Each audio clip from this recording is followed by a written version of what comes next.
Hi, I'm Mike Duran. And I'm Marshall Kozlov. Welcome to Counterbalance.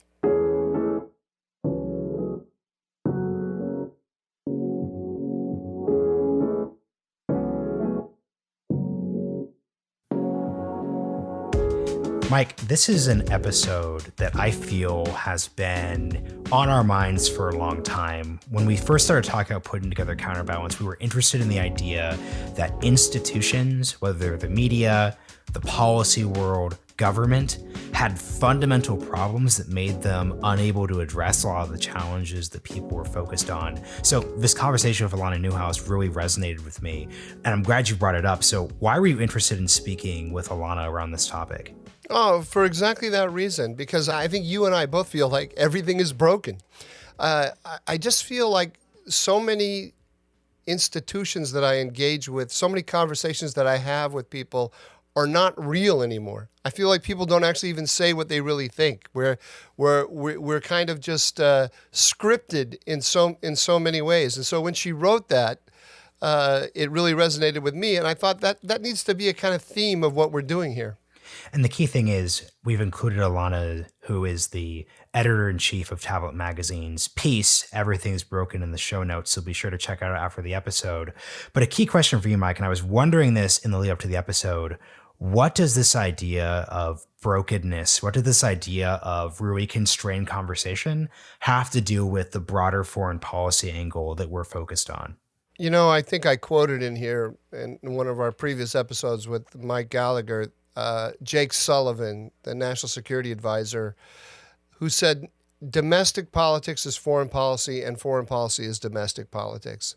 So there really isn't the debate about foreign policy today is no longer one about what's going on in the world out there, what are American interests. Obviously, that is part of the discussion, but I feel it increasingly subsumed by the domestic political debate. And I feel like so many of those conversations about the world beyond our borders really are scripted, and they're really not they are really not people trying to come up with a kind of rich contextualization about what's happening in the world. They're not weighing different ideas. They're not willing to entertain other ideas. It's all kind of been scripted somewhere else. It's not, like I feel about publications. I feel like Twitter is the editor of almost every major publication now. There's nobody out there who has a different voice than the one that you've already seen on Twitter. That's true about foreign policy discussions too. And to tie this all together, anyone who covers the DC foreign policy space knows that it's one that's uniquely built off of institutions in a way that other policy areas aren't going to be too. So as you're thinking during this episode as a listener, really consider the idea that the way that domestic institutions and domestic credibility, whether that's in the media, whether that's in technology companies or corporations or even the State Department or White House, all this plays together the way I think your quote from Jake Sullivan really pulls together well. Before we dive into the episode, Mike and I just wanted to say a huge thank you to everyone who subscribed, downloaded, shared our first episode. It's incredibly exciting to see this great feedback this early. We're going to keep at it, but we really appreciate it. Be sure to continue reviewing, share it with your friends, bring your family into it. It's going to be a really exciting journey with you all over the course of the season, so we just really appreciate it. Yeah, I understand that Barack Obama and Bruce Springsteen are actually really fearful that we're going to overtake them. I thought we were an anti-fake news podcast, Mike. Marshall, please.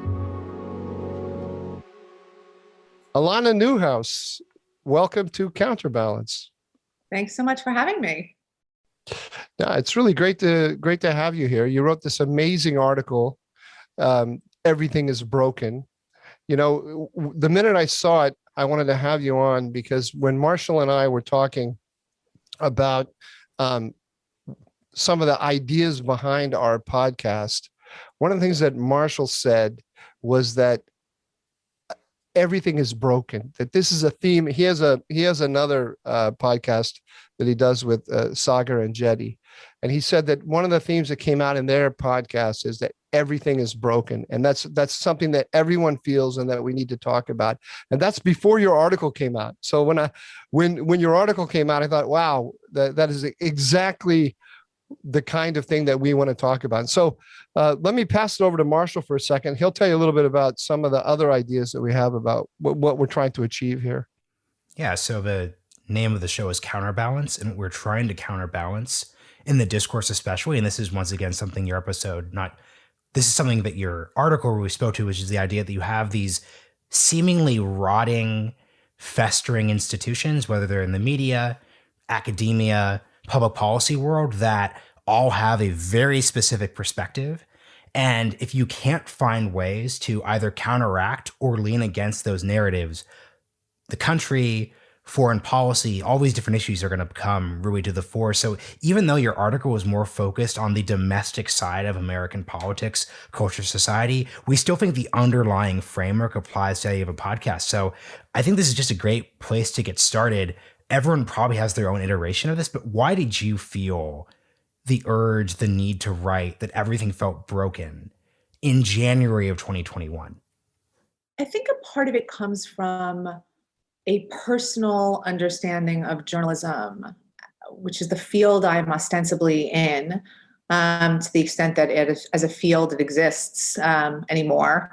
There are a lot of different, people have different definitions of what it meant to be a journalist and what the point of it was, what the purpose was. For a lot of people, it was speaking truth to power. It was lancing people on pedestals. It was challenging authority. For me, the compelling part of journalism was the mirroring effect. I was very, very interested in people, and I was interested in communities and societies, and I was interested in the idea that I could conceivably act as a mirror and mirror back to some defined group of people what their life looked like. And the idea behind it was that if journalism did its job, it mirrored back to you the parts of your life that you liked, and you tried to preserve those. And it also mirrored back to you the parts of your life that you didn't like, and you then could work to fix it. Once you and the people around you had some sense of a reasonable vision of what the problem or the asset was. For a variety of reasons, journalism doesn't really mirror anymore, in part because it's deeply disconnected from actual humans at a human and local level. But I still wanted to mirror something back. And when I thought about what I felt when I did do reporting, and when I did speak to readers, and when I did go out to the world and see the world myself, the thing I needed to mirror back was that everything felt very rickety and deeply unresponsive to humans and to how they live their lives, to how they find meaning and purpose and get their basic needs met. It felt deeply broken. Now there's a lot that you just brought up there. I want to dive into. I think maybe we should have you just describe this article a little bit before we do. Sure. But this whole idea of mirroring is, I think it's very deep. But let me not take you there yet. Let's. You started the article with this amazing story about the birth of your child. Maybe you could just start us out that way, and then we'll go back to the journalism question. Sure. The piece is ultimately about big systems and what happens when big systems stop being responsive to the people that they ostensibly are supposed to be serving. In order to explore with people how one way that I had come to understand how broken one of the systems in America was, which is the medical establishment, I took them through a personal story of the birth of my son and an injury that had clearly happened to him during labor and birth. and the many, many years that it took me to figure it out, in part because the medical system is not designed to, it's not designed to help people. And it's certainly not designed to help people, to find people individual help at local and grassroots levels. And I mean, one thing I didn't mention in the story, but which is something that came out of the hundreds and hundreds of responses to the piece. You know, my father was a doctor. My father was a general practitioner. He had a practice in Sheepshead Bay, Brooklyn, and he had that practice for 60 years. It's not simply that he had a patient for the duration of that patient's entire adulthood. It's also that he knew that patient's wife, knew that patient's parents, knew that patient's children, and all the complications that they may have had, knew where the patient worked. If the patient worked in an environment that might have had chemicals, right? So when you actually address a patient, you know, is this patient a little neurotic? Do they tend to be hysterical about things that don't exist? Also, where do they live? What are the other things that might be going on for them? When you treat them with an enormous amount of human knowledge about who they are. Right. Now, when I went to a series of doctors, they'd never met me before. As far as they were concerned, I could just be another lunatic New York City shrew, which I may be as well as the thing that I was, which is a person who actually had a perception about something that turned out to be right. But of course, I didn't have, when now on the other side of it, when I speak to people, they say, my God, could you imagine, Alana, if you had a doctor who actually knew you? And it's true. If I had a doctor who knew me, I think that would have made a world of difference. But there are bigger systemic problems. It's not only about not knowing your doctor. It's about what the incentives are in these big industries for human touch and really engaging with people. There is no financial or business incentive to do anything other than, frankly, just give people a bunch of drugs.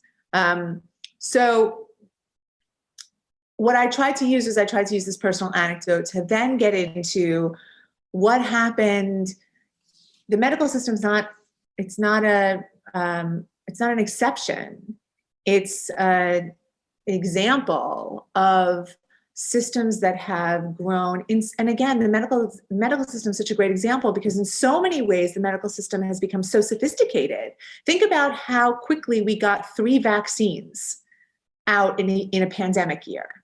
And again, everyone and other people can fight about the efficacy of those vaccines, about the long-term effects of those vaccines. The bottom line is we have 3 vaccines that have very good short-term testing results. That's an amazing feat of American enterprise, research, development.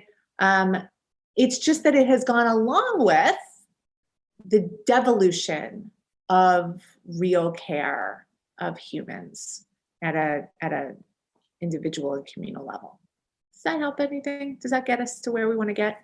Well, no, it does. Especially, I want to pull the thread you focused on about the dissolution of the local, because it actually ties back to you starting with journalism and journalism's very literal decline, because that local story is fascinating and I'd love for you to get into your work at Tablet, obviously, because there's so many conflicting threads. So if we're talking about these big institutions, and I really love how in the piece you tie them to the story of the 20th century, post-1970s, you see trust in media, especially big media, as exemplified by CNN, Fox, MSNBC, the New York Times. This isn't purely an ideological factor, has really collapsed. Yet at the same time, many of these companies, the New York Times especially, are doing incredibly well right now. The New York Times has never employed more journalists in more coverage areas than any point in their history. They have literally tens of millions of subscribers in various ways. But at the same time, at a local level, local journalism has completely collapsed as an institution for many of the technological reasons you were speaking to before. So could you speak both as a person who leads Tablet, but also as someone who's interested in this local dissolution of our local institutions, which actually did have more of a personal trust. People will point out that the local news actually has the place in the media where people have the most trust is their hometown paper, but at the same time, they probably don't pay for that paper. The paper may actually go away. So can you just speak to these themes here? Yeah. Okay. So the recent history of American journalism, not the entire history of American journalism, but the recent history, and certainly the history that people like to make treacly movies about, is a history of an industry. Think about it as a pyramid. At the very bottom, there are hyper locals. And by hyper locals, I mean everything from a village paper to a supermarket circular, right? You're talking deeply local, a layer of deeply local publications. As you go up, you may get into county papers, slightly broader regional newspapers, weeklies, and then you go up, you get into city papers. Maybe if you live in a major metro area, you have one of the big major metro papers. As you go up, you start getting into the metros that turned out to have national audiences and national coverage, the New York Times, the Wall Street Journal, and so forth. Then you go up, and in my conception of the pyramid, you then have news weekly magazines, Time, Life, Newsweek. On top of that, there are thought leader magazines. And the thought leader magazines are all different depending on where you're from regionally and also what your interest level is. So, but the thing that's interesting about the thought leader magazines is if you were a Harper's reader, they all had their own community of weirdos. If you were a Harper's reader, you were not a New Yorker reader. Like those things were for a long time, at least, very separate. I know I'm going to get the call from the 6 people in New York and Manhattan who actually were both subscribers of both of those magazines, but I hear you. I know you exist, but in general, you're not actually the rule. But the most important thing to understand is nobody read just the top of the pyramid. Nobody only read Harper's and then that was their whole news diet. It was insane, right? If you were reading the top, you had that whole pyramid underneath you. And this is the thing that I think is very important. Local news was the key to the trust in that entire pyramid. And for a variety of reasons that I think are interesting to think about and pull at, but I think that you're right to pick up the idea that people have enormous trust in their local papers. And I think that you're right that the disintegration of news at a local level while it may not be affecting the bottom line of a few brands that have managed to outlast the thousands of brands that used to be in this pyramid, the trust in the whole structure has drained out. It's gone. When you initially started talking about journalism, you mentioned that there used to be more of I can't remember how you put it, but the idea was an organic connection between an actual community of people. Correct. As opposed to sort of, some kind of Twitter community, I suppose, the real people who knew each other, talked to each other, they had a connection to journalistic outlets, and that is gone. And so I found that concept you introduced, mirroring, to be very interesting, because how do we conceive of the community that we live in? Like who gives us the picture of the community, from the local community to the United States, or what the United States is? Where do we see that? And if there's not a direct connection between the people and the structures that are giving us that picture, we very quickly enter into a kind of Black Mirror world. It's amazing. Yeah, I mean, I guess I would say that mirroring happened. You're right that the mirroring, when we had a successful, or when we had a different media landscape, that mirroring happened at a lot of different levels, and that there was national mirroring to some extent. The national mirroring was the most problematic, the least accurate, always.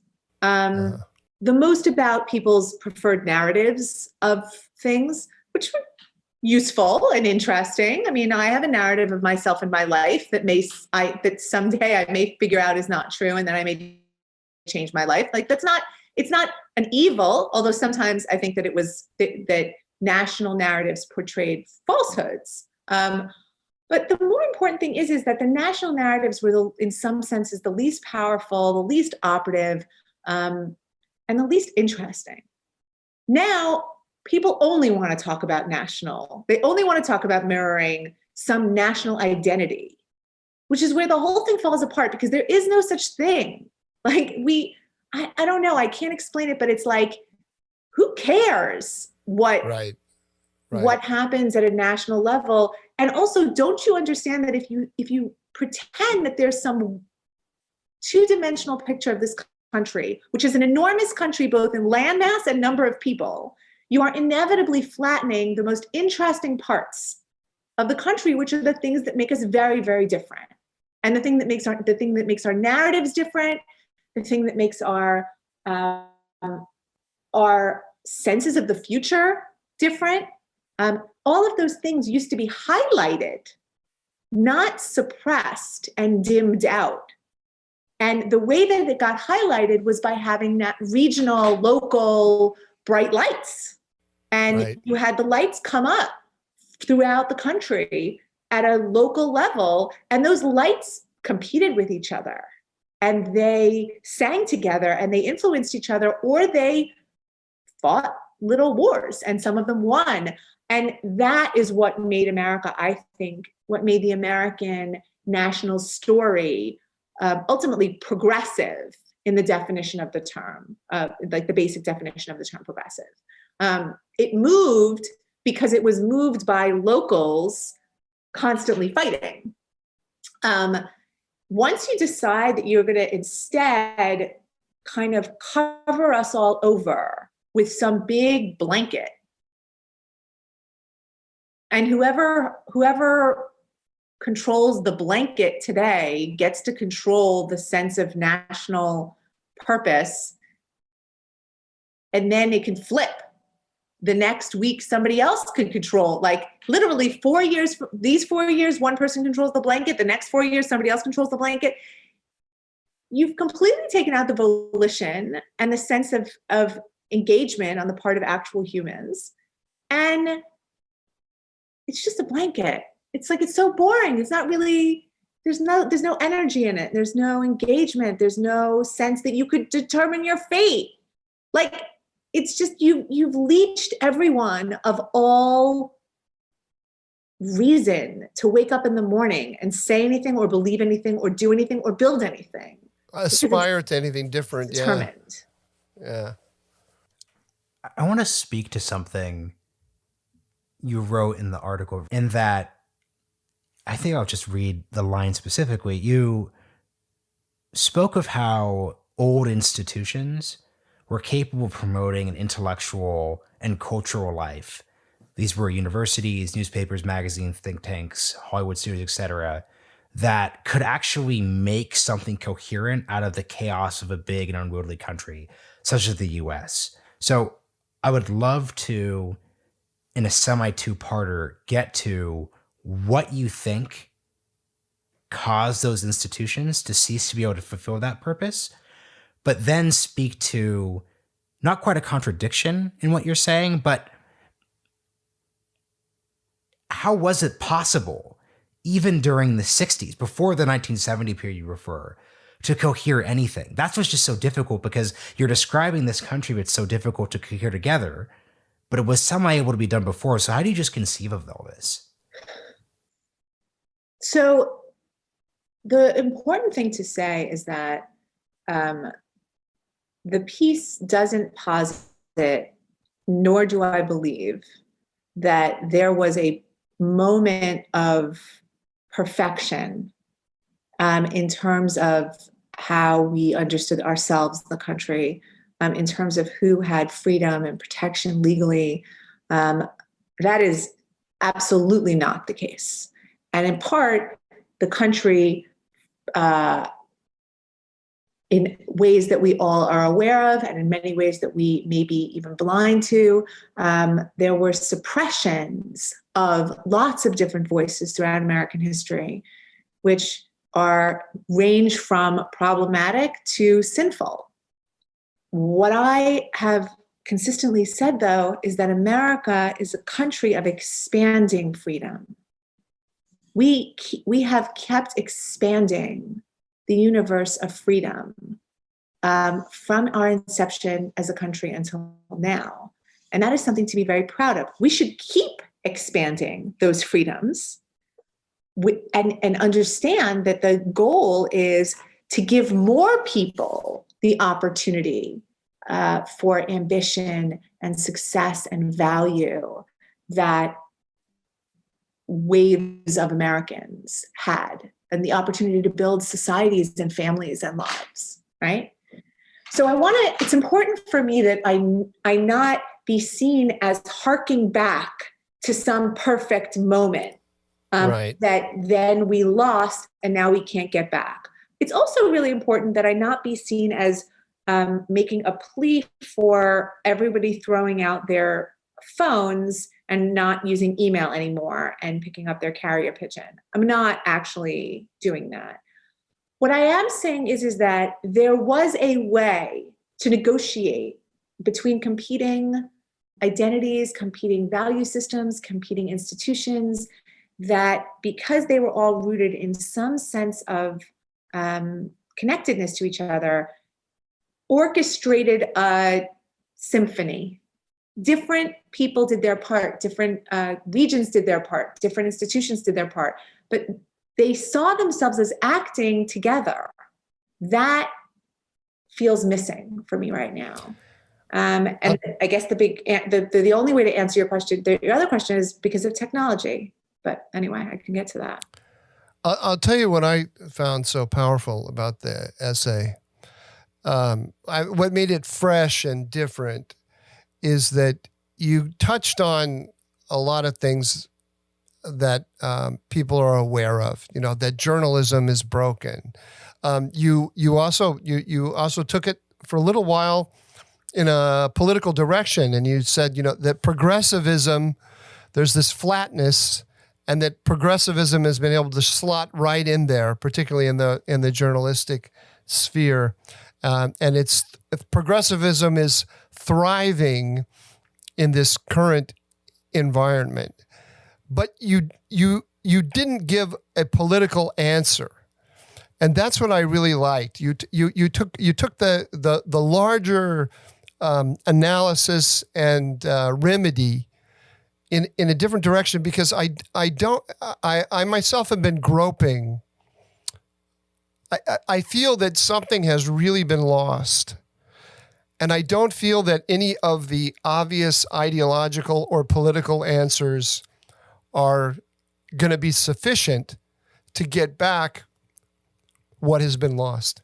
And you took us in that direction. We'll get back to remedies in a second, but maybe you could just walk us through some of the thought processes that you must have decided that this thing, the problem is bigger than politics. The problem is bigger than Silicon Valley. It's a lot of intersecting issues, and that is what I think is powerful, because you kind of have a theory of everything. And theories of everything can get lost. You know, they can be too big, but somehow you were able to bring it down to the concrete. Thank you. You know, I got a letter from a reader. Maybe I don't know if it's useful to talk about Tablet in this at this point in the conversation, but I got a letter from a reader who was very mad because Tablet didn't take a stand on some random political thing that happened one day last week. And it was something so marginal. Oh, you know what? It was about Ted Cruz's Cancun trip. Tablet didn't take a position. Tablet didn't take a position on Ted I'm sorry. Yeah. And this was deeply problematic for one of our readers who believed that it was my responsibility, it was our responsibility to tell people what to think about that fiasco. I wrote back some kind of general response like, I understand, I appreciate you thinking of us, and I appreciate the authority that you invest in us. You know, Tablet's not a political magazine or journal. It's not our, we're not a political magazine or a magazine about politics. So there are going to be a lot of things that we don't cover. And this person wrote back and said, what do you mean you're not a magazine? What do you mean you're not about a politics magazine? And I actually wrote back and said, you know, we're a magazine about Jewish identity and Jewish tradition and Jewish culture. Politics is part of that. But we are not a politics magazine that happens to also talk about Jews. My interest, politics is an instrument. It isn't meaning. It's an instrument to get you things in life that can give you the things you want and that can get you the life that you want. When you start to see politics as an end, you'll forgive me, both of you, but then everything starts to feel like DC, which is terrible. Hey, I don't think Marshall is really a DC creature. Are you, Marshall? You spend a lot of your time in New York, don't you? Am I wrong about that? It's just funny because, yeah, it'd be deeply hurtful if my conception was Marshall Kozoff DC man, but no, that does. You know what I mean? Like, there's like the idea. We know exactly what politics, you mean. Politics as an end. I understand that if you work in politics, but now it feels like the whole country works in politics. Like even my dentist in Cleveland who reads me, it feels like he has to see politics as an end, not as a mean. We've forgotten that politicians are instruments. That is ultimately what they are. They're not your friend. They're not your idol. They're not your rabbi or your priest. They don't necessarily have to be a moral leader, but but they can be if that's what you want. The point is they are an instrument. And in this country, those instruments are designed around particular regions, and you represent the people in that region. And you're supposed to bring them the things that will make that region feel better and bring more opportunity and possibility to the people who live there. We have somehow forgotten that very, very basic concept, which is that they work for us. But also, I mean, what you're also saying, not to put words in your mouth, but I mean, this is what I heard you saying through the whole conversation. If you flatten life and you say that the thing that gives me, the thing that defines who I am, you know, and gives me meaning is that you know, I support, you know, the Republican Party or the Democratic Party. What a horrible desiccation of life and a meaning is that. I mean, it's just terrible. I mean, it does seem to me to be something that's happening.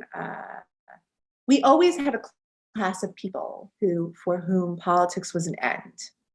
And that was okay. I almost see them as having been, they're doing the work that I would never want to do.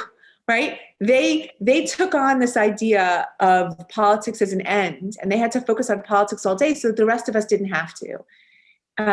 Technology and the internet and the ways of social media have made it so that we are all now political animals. I saw the week before, in the few months before the election, I received 2 different pictures in my inbox.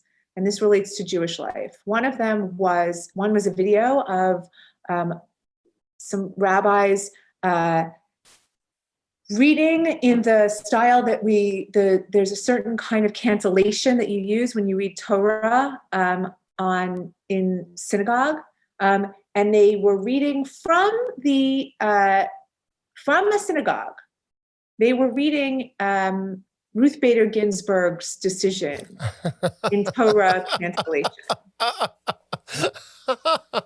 The next picture in my inbox was a picture of a bunch of men out in Brighton Beach in Brooklyn, praying in a synagogue with the ark open, with Torahs there, with Trump 2020 flags, like capes. And I looked at it, both of those pictures, and I was like, all of you people are idol worshipers. Like, that's all I see. It's all wrong. And the idea that politics has become our God is so pitiful. It is so depressing and pitiful. And frankly, it's a mark of a particular class of people. That class of people happens to be very dominant. We hear a lot of them. They're very loud. The good thing about it is that when you go down and you meet people at local levels, they tend to find that approach to politics as maddening and depressing as it is, obviously.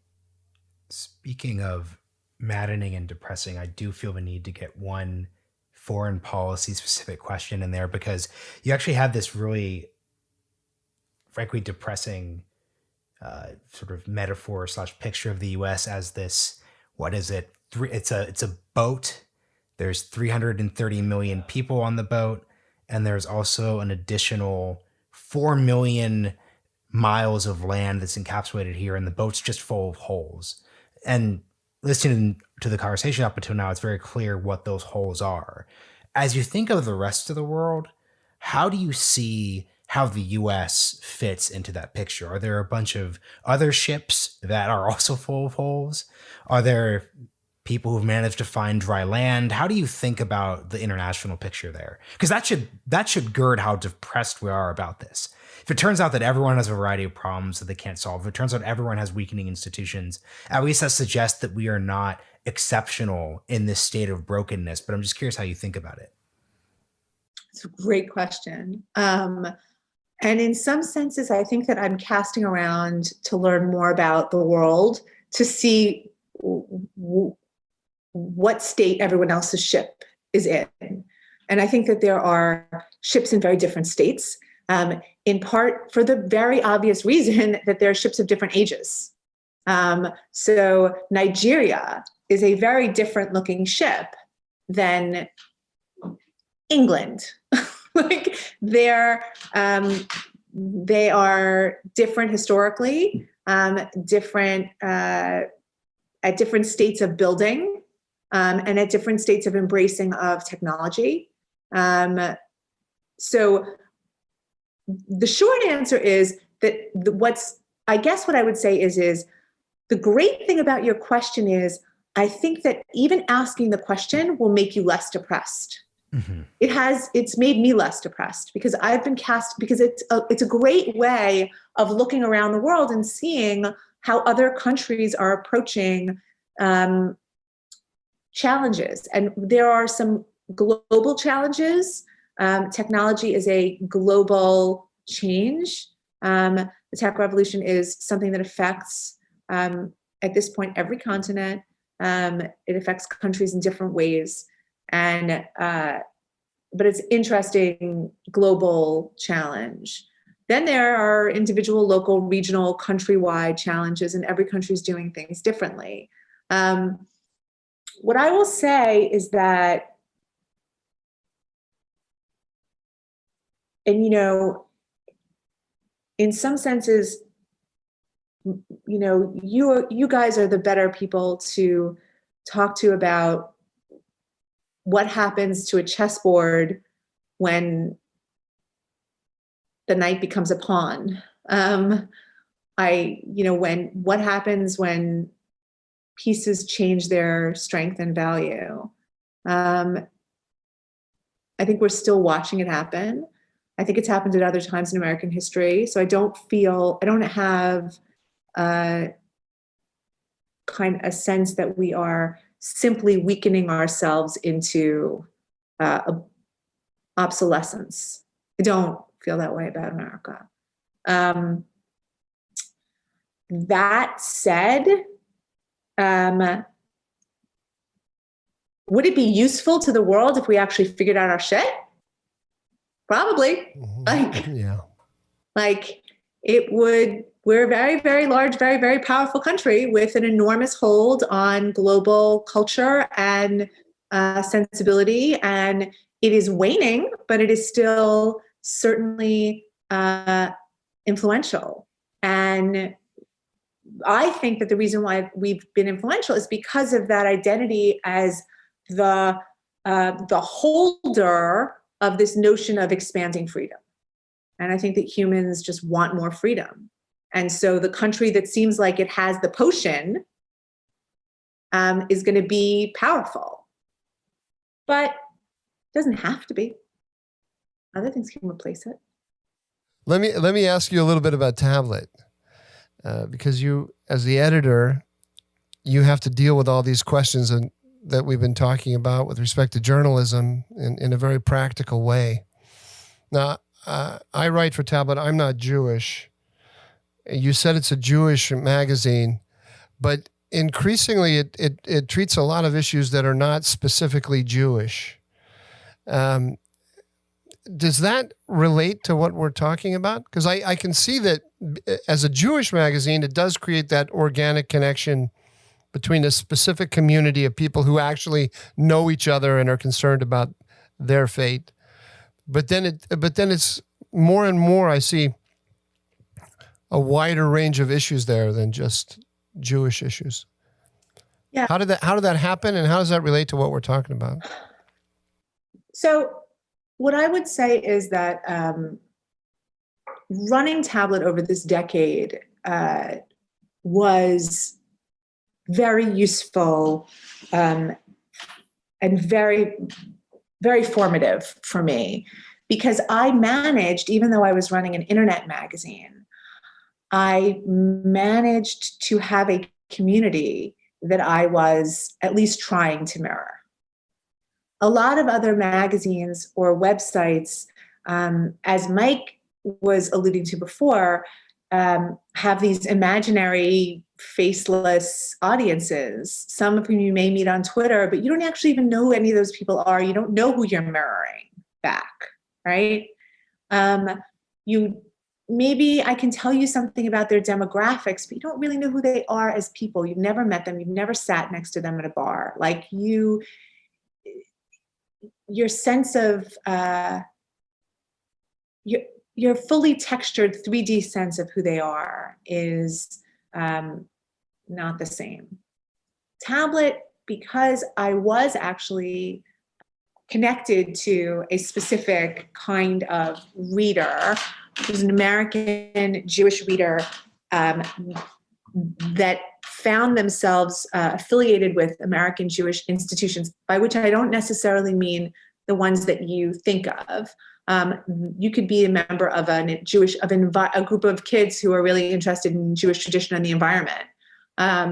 You could be a member of a local soup kitchen that came out of a Jewish federation.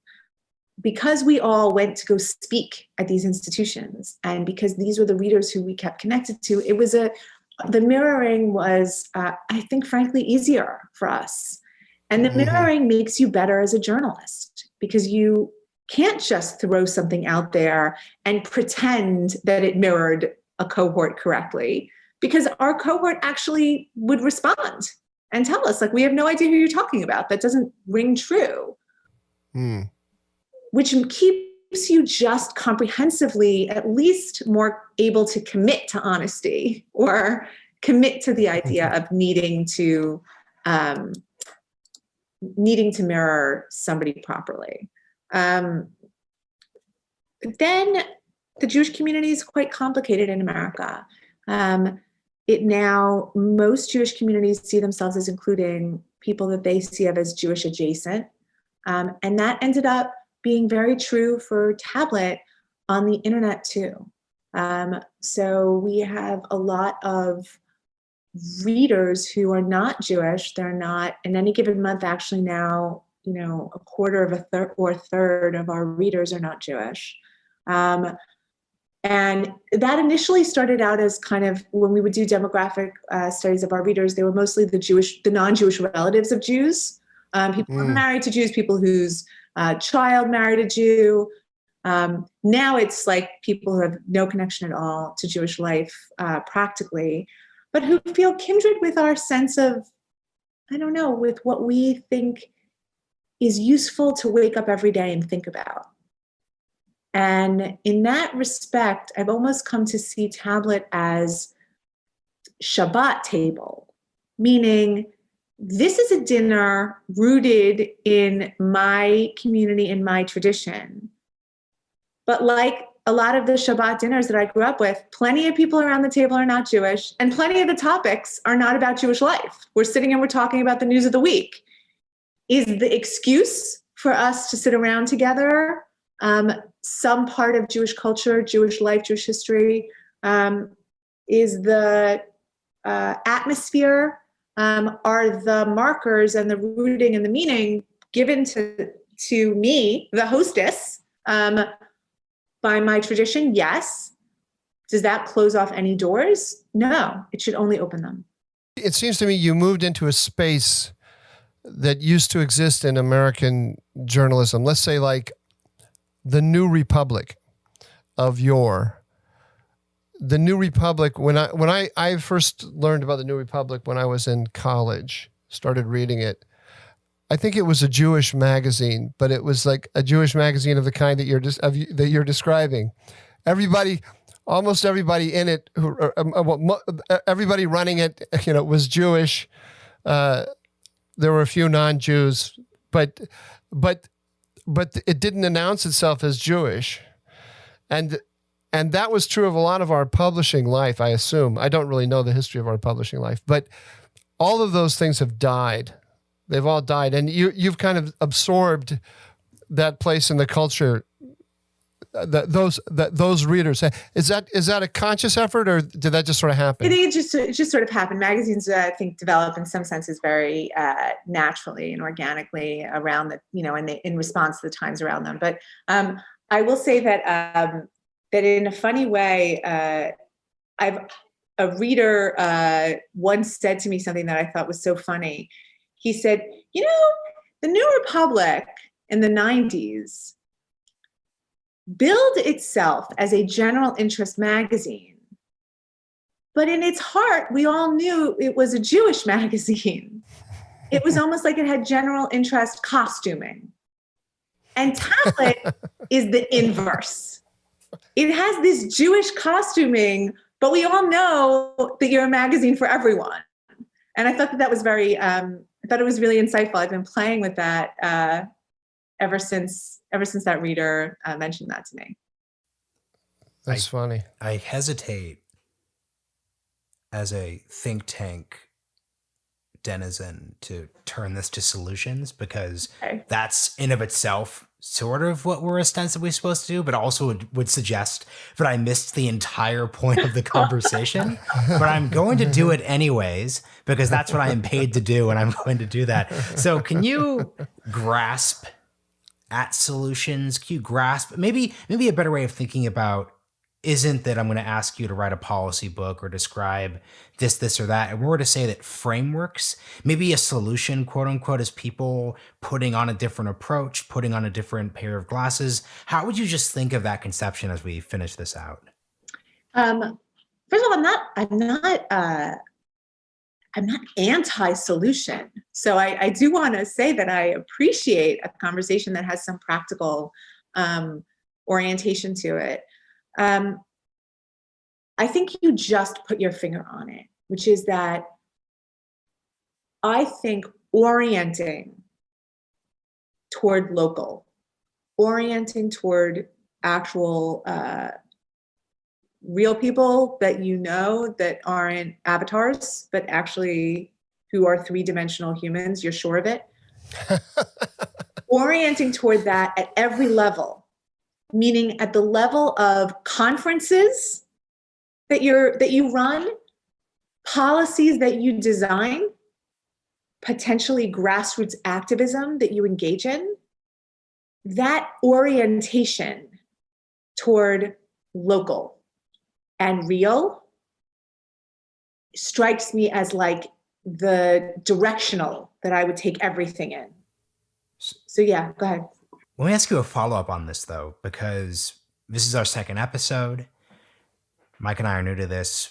We're primarily a foreign policy podcast. Obviously, we wanted to have this conversation so you could understand the framework that we're getting at. But how should we, as an editor, obviously, can you give us some advice? How should we conceive of trying to speak to a lot of these different foreign policy issues while also recognizing that if we look at a lot of the different undergirding effects, what we are getting at is that we can't conceive of America and its role in the world without going to these local dynamics. So can you just give us some general advice for thinking about that? Yes, I would like you to consider that there's no such thing as foreign policy.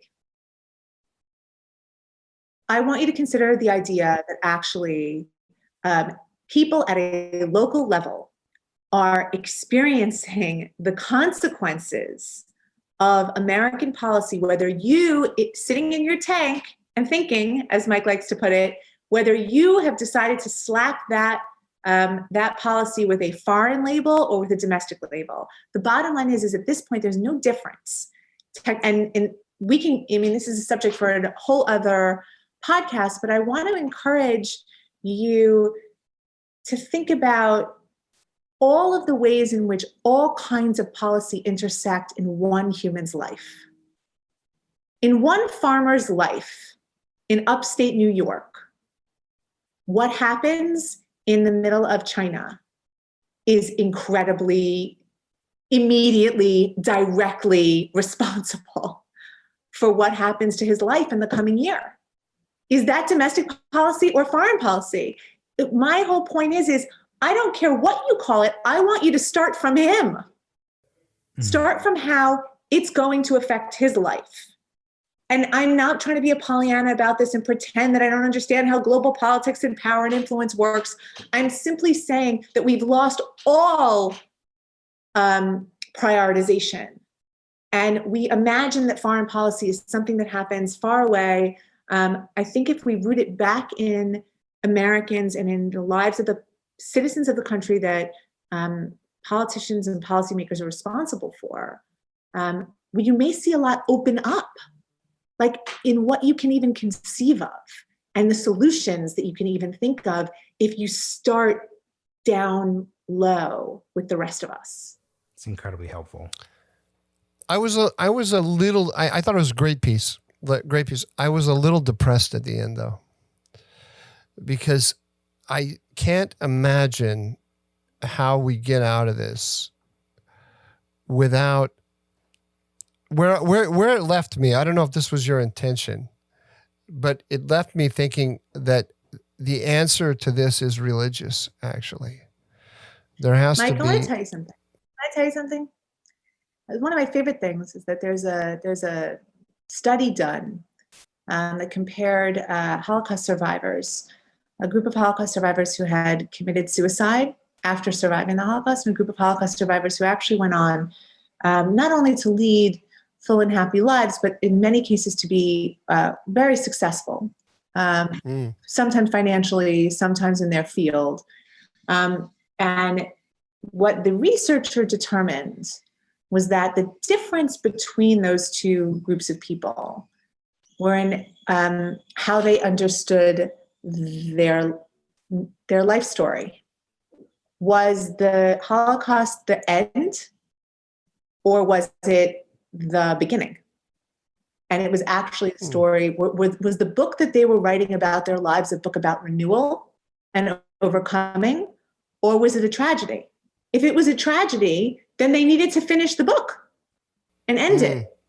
If it was a story about renewal, it just got started. So decide which way you want to see yourself. Decide which way you want to see America. Are we at the end? Or did we just get started? I don't know. This podcast is just getting started. With that perfect segue out, Alana, thank you so much for joining. This has been really great, and hopefully we'll be able to update this renewal story at a later point. I hope so too. Thank you so much, guys. Counterbalance, a story of renewal.